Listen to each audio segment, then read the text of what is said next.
Hi, welcome to the P07 project show of the IGLUNA 2021 field campaign. IGLUNA is a platform coordinated by Space Innovation in Switzerland with students all around the world that develop technologies to boost space exploration. We run for a full year. The project started in September, finishing in July now with a field campaign.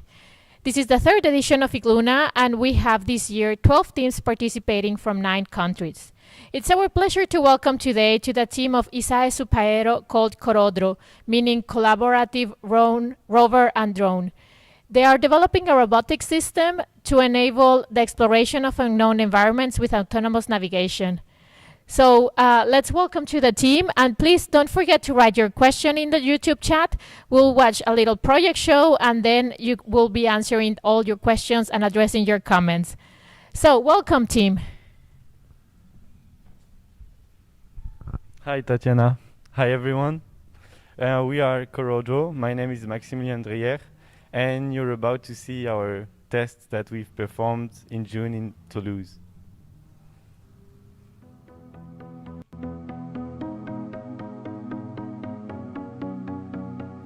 Hi everybody, I'm Jasmine and I'm the project manager of the CoRoDro team.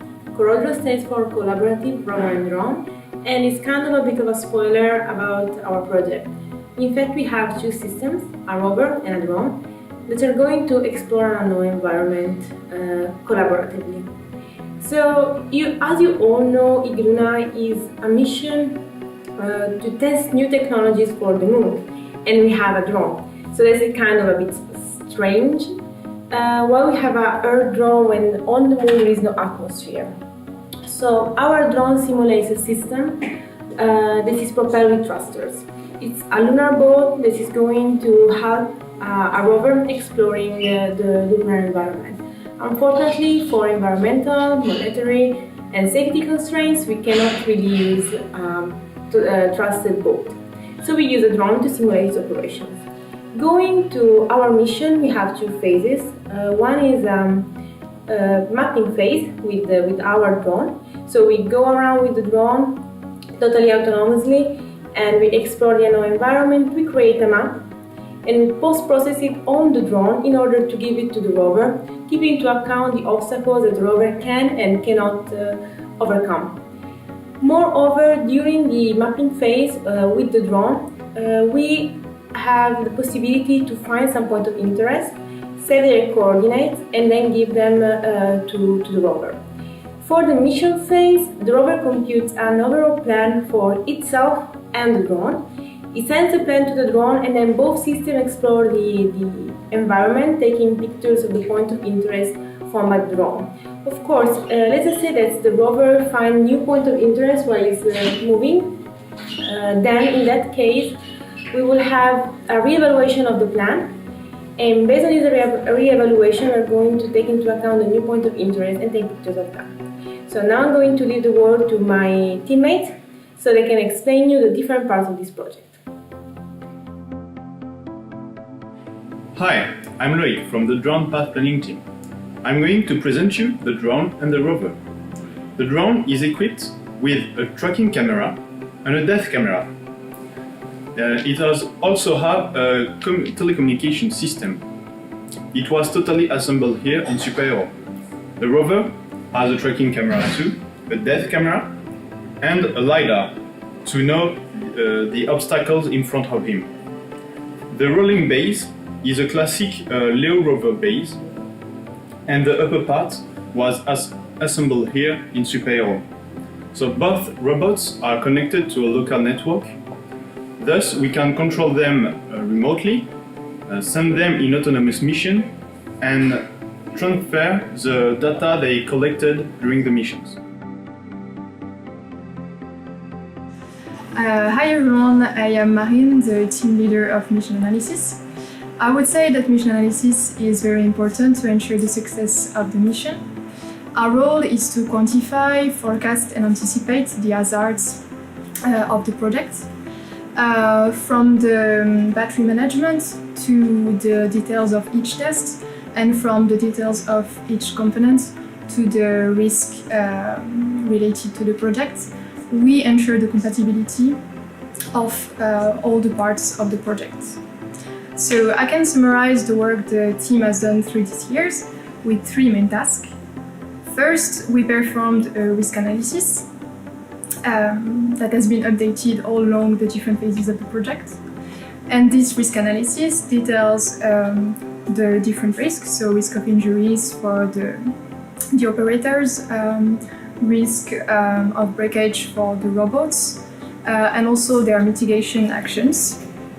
And secondly, we handled all the list of components. Our system considers primarily 2 systems. One is the drone and the rover, and we divided each of the systems into subcomponents, and we analyzed the mass budget and the power budget of each of the component. It becomes important that for each component how much mass and how much power is consumed, so the efficiency of the system can be improved. And lastly, we designed the concept of operation for the field campaign, detailing each step of the tests that are going to be performed during the field campaign. And we made the testing checklists to ease the work for the operator on the field and also to ensure that all the security measures are met. IGLUNA's goal is to simulate a moon mission, and for the TACOM team that means that we have to carefully manage all the data because between Earth and Moon there is delay and a low bandwidth. The low bandwidth issue makes it important to create a data budget. It's a way to monitor all the data that is produced, and then we can see which sensors can be used on the Moon and send the data to the control room on Earth, and which can't. The other big role of the TACOM team is to set up the environment that simulates the delay between the testbed and the control room, and also see if everything works fine and if all parts can communicate with each other. Hello, my name is Victor, leader of path planning team. Regarding the drone, we focus on the algorithms and codes that leads the drone motion with the constraint on only using odometry sensors. For the drone task, we rely on the environment mapping that after being processed by the SLAM algorithms will obtain the objectives that the drone and the rover will follow synchronized to finish the mission. And we work under the hypothesis that the obstacles are not high enough to interfere with the drone path, so the task will be easier than with the rover. The question we would like to answer is how we can go from point A to point B.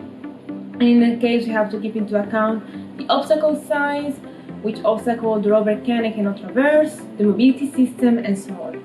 So we have kept all of these into account and we have created an autonomous path planning for the rover. At the same time, we are using some obstacle avoidance algorithms to dodge all the unknown obstacles that were not detected by the drone during the mapping phase. Task planning is that algorithm that decides what the systems have to do when they have to move, when they have to communicate, and so on.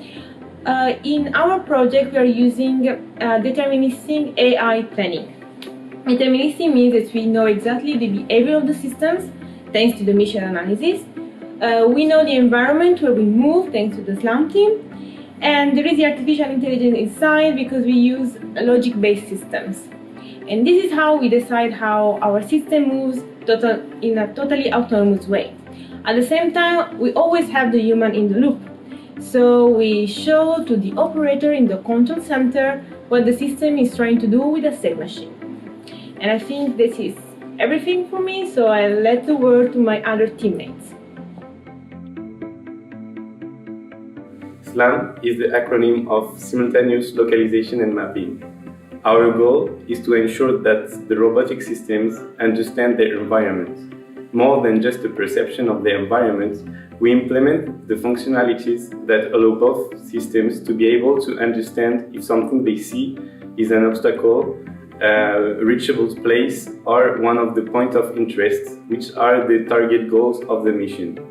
Moreover, we are in charge of the collaborative dimension of the project between the drone and the rover, which consists for the drone in flying over the environment to generate a map that takes into the consideration the moving capabilities of the rover, and for the rover in using that map to operate on the field. Hi, I'm Mansa, and I worked on the point of interest detection, which includes detecting AR tags. The AR tags are detected by the computer vision algorithms, and the output of this algorithm is a position and orientation information, which is then given to the SLAM localization algorithm as well as the path planning algorithm. During the year, my team and I had two goals. One was finding financial support, and the other was reporting the progress of the project on social media. We are also part of the team that is planning the exhibition for the field campaign. We buy and design t-shirts, stilo, bags and posters. As members of the outreach and communication team, we have to have an overview of every part of the project to be able to report on every team, which is a challenge but also a chance. Also, finding financial support during this year and during the pandemic wasn't easy, but thanks to the Fondation SUPAERO, CNES, Onera, Airbus, Valley Space and our school ISAE-SUPAERO, we were able to do it. Hi, I'm Lisa. And I'm Mia. Together with Jasmine, we formed the project management team. During this year, our goal was to coordinate the teams, organize the meetings, and make sure that everybody knew what to do and that it was ready before the deadlines. And we are also the one who worked on the business case and organized and still organizing the virtual field campaign, the exhibition and the making of the show. Now we'll present you our robotic systems in action. They carry out the mission we have prepared for them during the last year. They must demonstrate their performance in exploring collaboratively and autonomously an unknown environment. That environment should have been Mount Pilatus in Switzerland, but because of the sanitary situation, we had to rethink our field campaign. Hopefully, we got the opportunity to perform them on the test field of our partner, Onera. The mission is divided in 3 different tasks. The first one that you are seeing right now is a drone flying over the test field to generate the map of the environment. We made the assumption that we know the shape of the testing area, which is here a 10 per 10 meter square. That is why the drone is following a pre-designed trajectory and knows exactly where to go. It is important to mention that the localization system of the drone is not performed by GPS but by a tracking camera. At the bottom of the screen, you can see the point of view of the drone. Next to it, you can follow the generation of the 3D map. It is generated by the localization and real-time mapping software that uses the tracking camera and depth camera as input. The weather condition was nominal, with the wind slower than 5 meters per second. Look at how precise the localization system is. The drone was asked to land at the point it started, and we can see that this is perfectly executed. Once it landed, the drone post-processes the 3D map to generate a 2D map that will be used by the rover. The 2D map is sent to the rover along with the database of all the detected points of interest. Now, the second phase of the mission begins. Thanks to the drone's data, the rover generates a collaborative plan of execution for itself as well as for the drone. The task planner software, based on AI, considers all the different actions possible for the drones and for the rover, along with their corresponding costs. This means that depending on the reachability of a point of interest, the task planner is going to ask the drone or the rover to visit it. Here, we can see the rover executing its part of the mission plan by visiting some points of interest. Finally, here is the last part of the mission.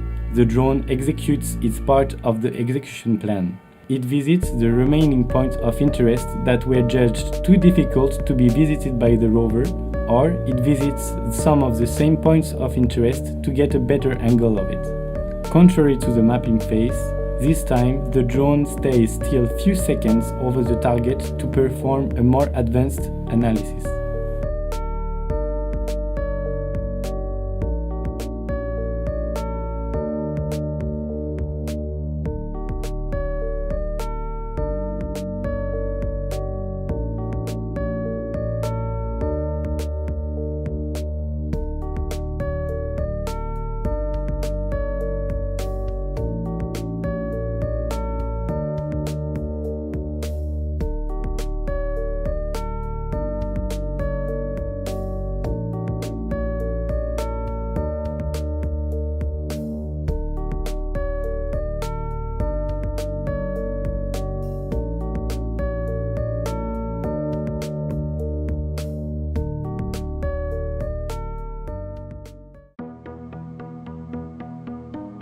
So now you saw our videos for the IGLUNA field campaign.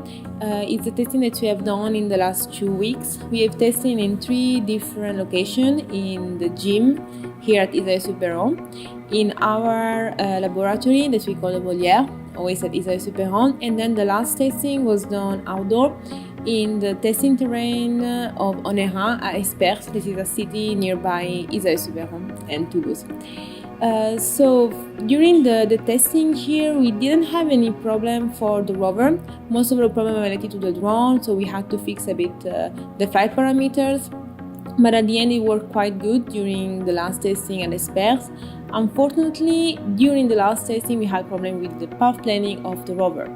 So there the rover was seeing obstacles. They were not indeed obstacles, they were just like high grass. So we had to code and fix very fast the test. And at the end, we managed to move the system autonomously, so to keep on with our objectives for the IGLUNA campaign. However, next year we are going definitely to work more on the path planner of the rover. So it was for us was quite interesting to be there and test outdoor and see some poor capabilities of the rover that we would have never discovered inside our laboratory or at the gym. So we have a plan for next IGLUNA, of course. We would really like to improve the rover path planning, go to Switzerland and test our system there. That would be so much more fun and I think even more rewarding for all the team. At the same time, we would like to work more on the human interface. So for the control center operator, the user account for mission analysis, to enable them to understand what the system is doing and if it's doing like the right thing, is the battery level is what's expected, if the communication is working properly, and so on. So these are our objectives for the next year, and we really thank you for watching our video of the IGLUNA field campaign. We are always open to answer any question in case, and well, just thank you.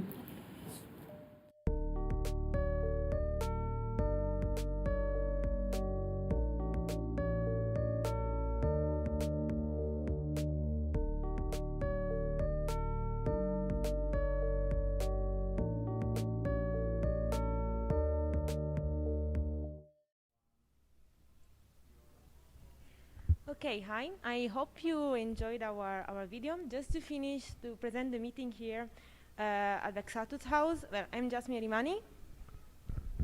I'm Manasa Sachidanan. And now we leave the word to Tatiana, the project manager of IGLUNA.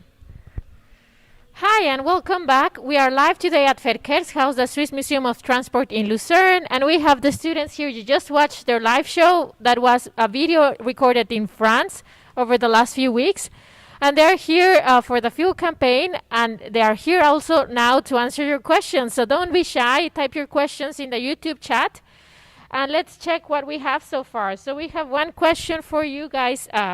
We saw you flying the drone and here on Earth, but how do you do that on the moon? Okay, this is a question that we are asked a lot of times. The idea of the drone here on Earth is to be a testbed for operations of a lunar drone. The lunar drone is more a boot, and it has some thruster. This is going to help him rise in not in the lunar atmosphere, because there are no atmosphere, but taking up a lunar altitude. I see. Great. Thank you. That's really interesting, and I think something new for the public. There's another question here. Is the data transfer to the computer done in real time or in non-real time? Well, there is a delay that has been implemented. With the code provided by the Space Innovation, and this code basically puts a delay of 3 seconds in all the communication. So all the communication toward the control center that we set up during our tests have been delayed of 3 seconds, and we had even a smaller bandwidth, but I sincerely don't remember the number of it. Great, thank you. So next question coming up. Are there a charging base for the rover and drone, or did you expect that solar panels for the moon? So in this edition of our project, we don't have implemented a charging station. We have implemented a charging point where the system ended the air transfer. we hope for the next years to implement like charging station. We don't think about using solar panels because the idea of this collaboration is to use it in the lava tubes of the moon, so there will be no solar access to the lava tube, so they have to be autonomous and go back and recharge. Thank you. So more questions coming in, and yeah, don't be shy and ask more questions if you have something to ask here the team today. The next question is, which sensors do you have on the systems? Do you want to answer? Yeah, sure. On the drone, we have a tracking camera for the localization system and a depth camera for scanning the environment and generate the map. On the rover, we have the lidar to detect the obstacles in the local environment of the rover, as well as the same tracking and depth camera for all the navigation systems. Really complete. Thank you for the details. So this is a nice question. Did something not work properly during the project? What was the biggest challenge? Well, I can again answer this because it was the path planning, unfortunately, of the rover. So we had some problem, as I said in the video, with the grass. So the lidar was seeing the grass an obstacle. So basically, what we tried to do was to kind of cut out the local path planner because anyway the obstacles were very, very far apart, and we basically use as main truth the map created by the drone to navigate the environment. So next year, this is a point that we have definitely to improve, and I will think we're going to rely way more on our cameras than on our lidar, or maybe we can use other kind of sensors. Yes, perfect. That's what it is every year, improving and pushing the technology. So one day, hopefully, it will land on the moon. Yes. So how is your project going to help build a permanent human base on the moon, or in general for space exploration? Yes, I can. You want to answer? Yes. Just so we can all answer something. Oh, okay. So how it can be used for permanent base on the moon? Exactly. Yeah, I mean, the rover and the drone are going to be used for building an autonomous system, and that can be useful for the future astronauts, especially helping them in observing lava tubes and the other volcanic structures where it's a safety concern for the astronauts to be observing. So yeah. You want to add? And yes, I can add the fact that as our systems are going to be exploring underground situations, we put the effort on making our system autonomous and working without GPS so that they can work without the human in the loop and send robotic systems to perform very advanced and complex missions on the moon. Very interesting. So humans stay safe in their base and you send out the rovers to do the risky things, and then once everything's ready, humans are out again. Yes, exactly. Great. That's a good point. And yes, one more question coming up. So we learn now about the moon and how this would be used for space exploration, but what about Earth? How is this application used in Earth? We have many applications. We can use our systems in the case of natural disasters. For example, if the networks on a certain area is disconnected due to a tornado or a natural catastrophe, our system will still be able to operate and to assess the safety of like a building that has been very crashed by the weather, and help the public services to save human here on Earth. And we have other applications. Maybe Manasa, you want to say one? So the main application is for natural disasters, but it can also be used for geological studies here on the Earth. For example, like if you want to observe extreme environments where humans can't access, you can use this robotic system so that they can be used for a research purpose. That's really great, because that's what we do. The topic of IGLUNA is for the technologies to sustain life in an extreme environment like space and particularly the moon, but also for here on Earth, because we have to remember the benefit has to be also for everyone. So that's great that you have some benefits. You want to add something else? Yes, I want to add something about the task planner that is able to generate autonomous actions for the system, and maybe Jasmine can add something about our robotic system operating for futuristic agriculture and based on rover and a drone. Yes, in that case, the idea is to send a drone to the crop to inspect all the crops and see if some of the plants needs more sustain. And then we're going to send a small rover there with the fertilizer in order to fertilize this particular plant or the particular spot. So this was one of the ideas. We even thought about using for like wildlife movies, but then there we cannot use the drone. We can just use a small rovers. If not, I don't think the animals will be very happy to hear like the horrible sound of a drone flying. I see. Yes, that's right. So that's really interesting and fantastic applications. I hope to see that we get all to see this in the near future. I think so far those were all the questions. It was great, very active chat. Maybe if people still have one more question, I give you a few seconds. I will ask a question on my own to the students. So you mentioned that the challenging was the task planning. That was for the technical part, but how was the biggest challenge for you in the personal side? Maybe each one of you could say it personally what during this last year. Well, for me as project manager was very horrible to do most of the meeting on Zoom, and it was very hard to create an overall like team personality. We didn't meet till the very end, and everything was on Zoom. So many members of our team didn't know what the other part of the team was doing, and so on. So it was very hard to harmonize everything. Moreover, even in the laboratory, we could just stay like 3 per times. So there were many constraints, logistical constraints, and overall like personal interaction. So for me, that was quite hard to manage the overall team and keep it like very motivated. But you did it, so great job. Thank you. For me, it was about the fact that I knew nothing about robotics and space projects. I've done a master in mathematics, so I've never had the chance to work with real and physical system.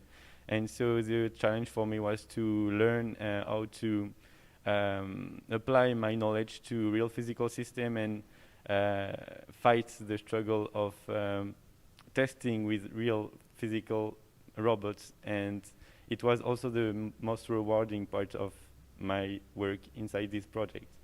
Amazing. So we see like an outcome of IGLUNA that you got inspired by space. And yes, space is really inspirational. So that's great. You joined the project and you learned something about it. And Manasa, would you like to add your perspective? Yeah, so I was a master's student in this project. So I had the major challenge for me was balancing the time, because I was doing like my own master thesis and also like doing IGLUNA. So I had to spend my vacations on the IGLUNA work. So it was managing the time for the project was my biggest challenge.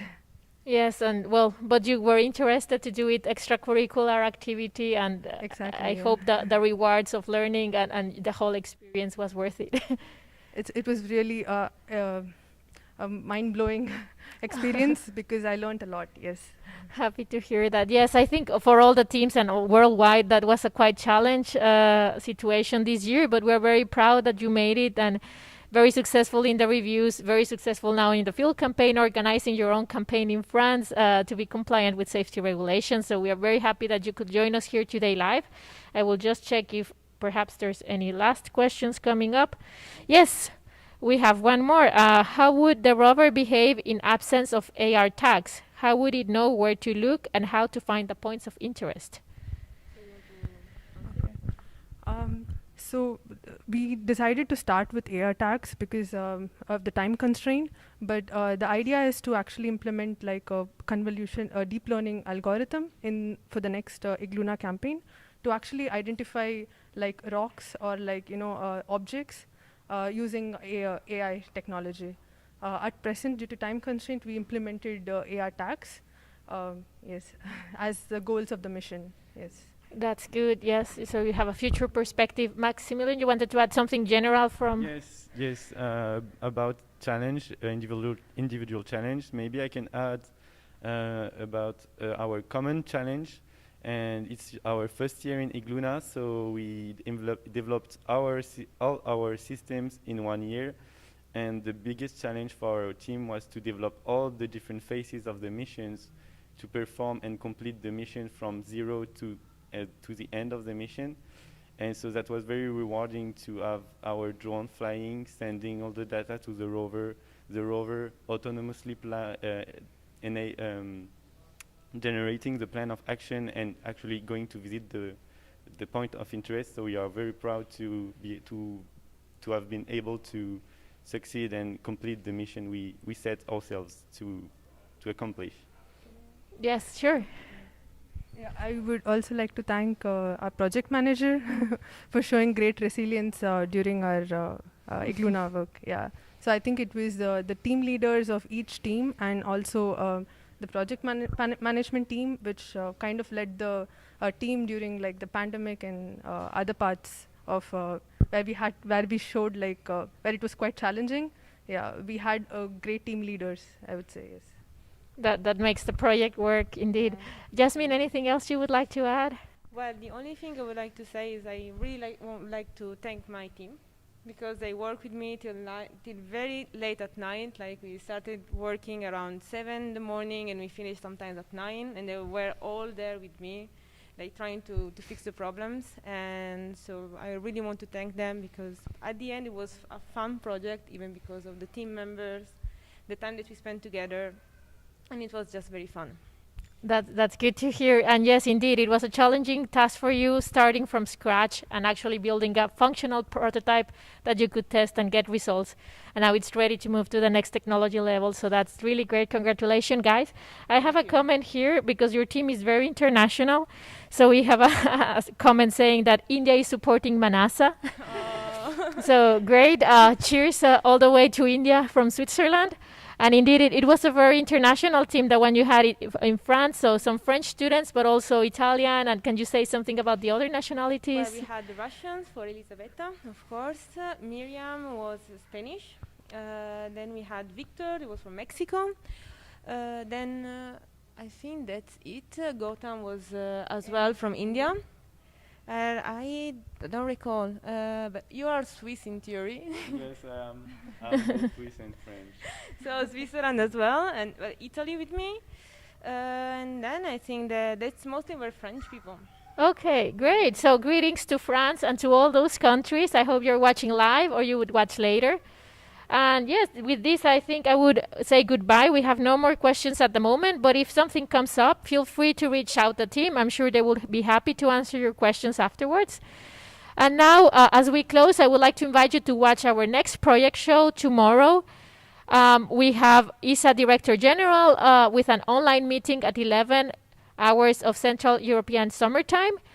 So we will be interacting with him, all the student teams presenting the projects and having also a Q&A session and discussion with him and the Swiss Space Office. And later tomorrow in the afternoon, we have project show P2, that's Loops M from Italy at 14 hours Central European Summertime. And then at 16 hours, we have the project 8, Light 2 from Greece. So we hope to see you again tomorrow. Have a great evening. And keep watching the field campaign virtually online. And if you're in Lucerne, please come visit us at Verkehrshaus and at Mount Pilatus. Goodbye. Thank you, everyone, and congratulations. Thank you.